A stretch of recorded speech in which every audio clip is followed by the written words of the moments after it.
Hey, it's Pastor David, and I'm here today to talk about annual conference. Next week, Pastor Rachel, Pastor Leah, Pastor Philip, and myself, along with a number of elected representatives from our church, will be gathering in Lakeland, along with a whole bunch of other United Methodists from Florida, for 4 days for our annual conference. Today, I want to take a minute to distinguish between what is general conference, annual conference, and church conference, what happens at annual conference, and what are the impacts of our recent general conference on our upcoming annual conference. That's a lot of conferencing. Two things to know before we get to all of those. And the first is that our church, the United Methodist Church, has a representational model of government. That is, we elect representatives to vote on our behalf, just like our country, which started about the same time the United Methodist Church started in Florida, or the Methodist Church at that time, our precursor to the United Methodist Church. And so we elect representatives who vote on our behalf at a number of different levels, including our very own church. We elect them every year. They're a slate that is presented by our nominations team and approved by our leadership council. And then any member is invited to come to our church conference and vote on their approval. So we are a representational model of government. Second, the conference, or what conference or what kind of conference it is, depends on the size of the conference.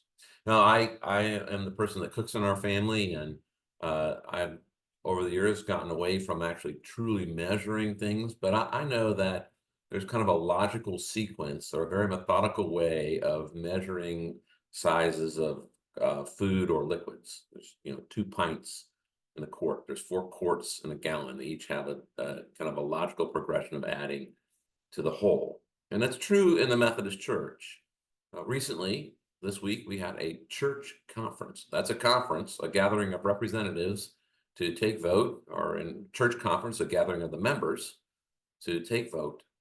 And it's a church conference, meaning that the size of the conference is to the church. So any church conference that happens is just about our church and conducting the business of our church. And we have that every year, at least one every year, where we deal with things like the clergy's compensation. In the Methodist Church, clergy compensation is public knowledge and voted upon. Electing of leaderships and the lay leaders of the church, that's taking care of the church-wide business matter.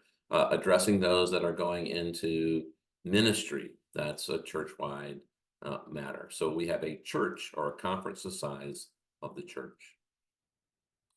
Annual conference, which we're going to next week, is a conference, a gathering of representatives to conduct business from our conference in the state of Florida. That's a lot of conferences again. But basically, the methodical structuring of the Methodist Church is broken down into local church, areas, regions, countries, globe, if you will. 2 pints to a quart, 4 quarts to a gallon, and so forth. And so in Florida, which is kind of the area of the United Methodist Church, there are roughly 400 United Methodist churches, and we send representatives once a year to conduct business at annual conference in Lakeland. And that purpose is to set appointments. Again, clergy in the Methodist Church are appointed to church. They belong to the conference and not to the local church. To ordain individuals that have become or approved by the Board of Ministry to become clergy, to set budgets for ministries that we share in common, to hear from different ministries that we support, such as Bethune-Cookman College and the Florida Methodist Children's Home and feeding centers and so forth.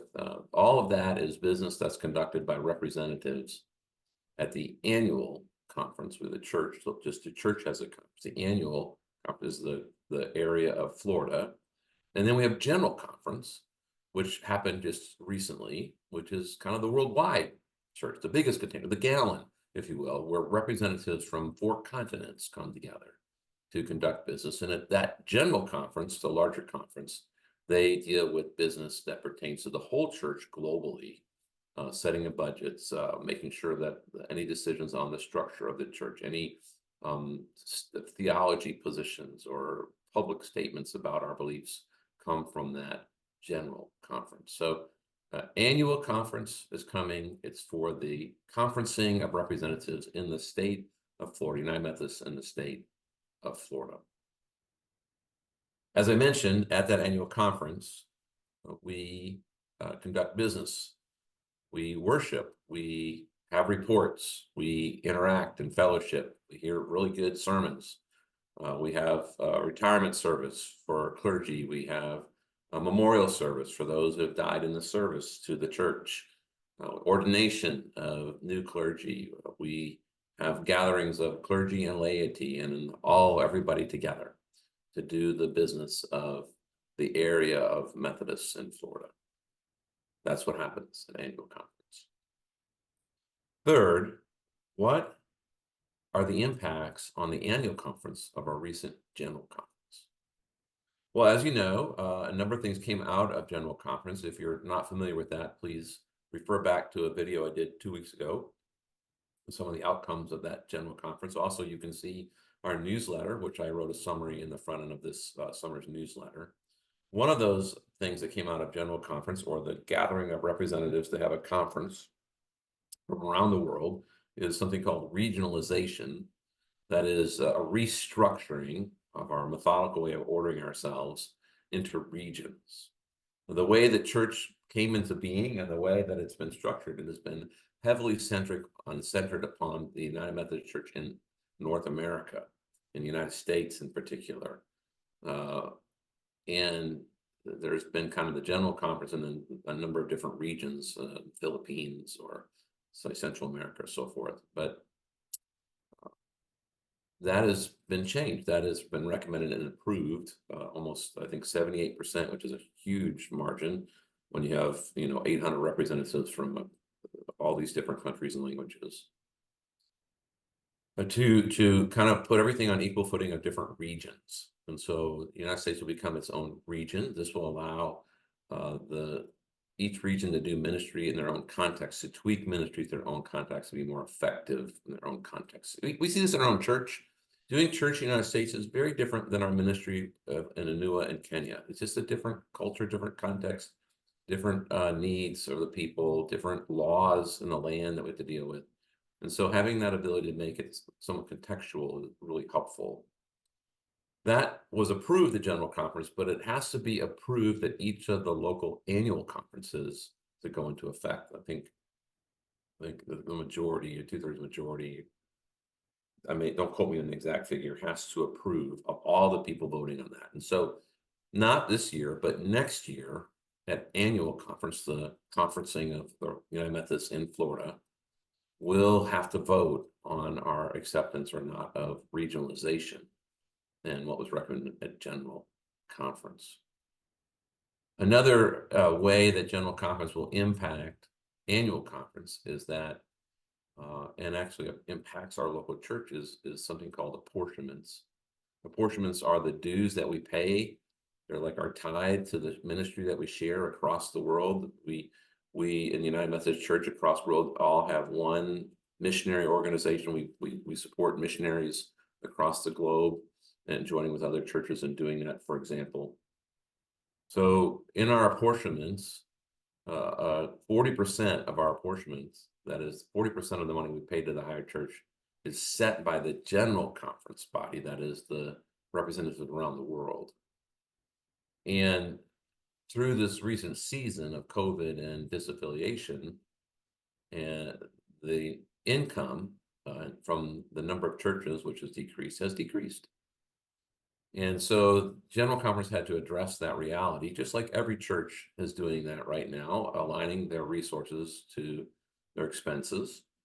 General Conference had to do that. And so they've changed their allotment, the percentage of allotment that will trickle down to the annual conference, the conferencing of the representatives of Florida, and then to our church conference, the representatives from our church. And so there'll be conversation and reports on budgeting from the general conference. I am the chair of the Finance Committee for the annual conference. I'll be making a brief, I'll be part of a brief, might probably be brief, part of a report to the annual conference about the budget and some of the impact of the general conference upon the annual conference. There were other changes around the social principles of the United Methodist Church around striking language, the so-called what known as the harmful language around LGBTQ from the discipline. That's already in effect in terms of who can be ordained at the conference level, annual conference level. So the annual conference doesn't vote on those things. They're already set. The annual conference, of course, will act upon those things in their ordination and so forth. The local church will have to wrestle with the impacts in terms of their own ministry from the change in the discipline. But annual conference is already pretty much set into that. So that's not something that will be a voting matter at annual conference. Of course, in this methodical part, I can be wrong. And if I'm getting some of this wrong, I ask your forgiveness, but this is my understanding of where it stands. One exciting thing about annual conference, the gathering of representatives from the United Methodists in Florida in Lakeland, is that Jared Tucker, our Director of Youth Ministries, has gone through the process. It's been several years since he's been here to become a local pastor. It's one of the categories of clergy. He's done that for his own journey. That journey works independent from the local church. That's something he works through, starts in the local church, people that know him best, and we did approve him starting that journey several years ago at our own church conference. It goes really to the annual conference to deal with that.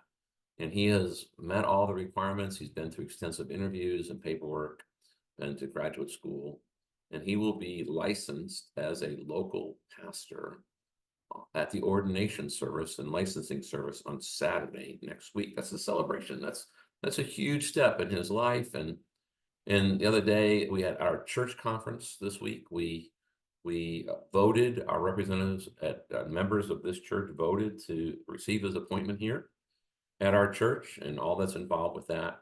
And I was sharing with them that I was approved by my local United Methodist Church to begin that journey good Lord, almost, well, it's almost 35, 36 years ago. And I remember the vote at my local church to this day with great clarity. And the absolute encouragement and joy.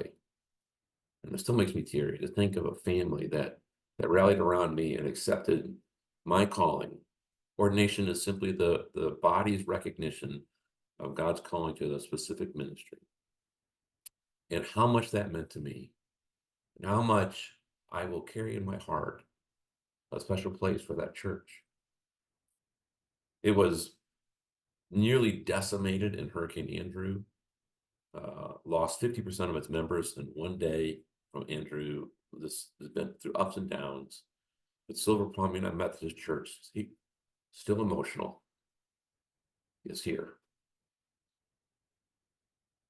And I know that's going to be true for Jared.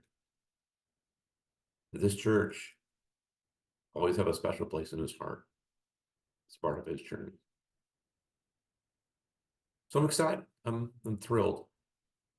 I'm thankful to be a part of that service next Saturday when Jared is licensed. So that's general conference, annual conference, and church conference.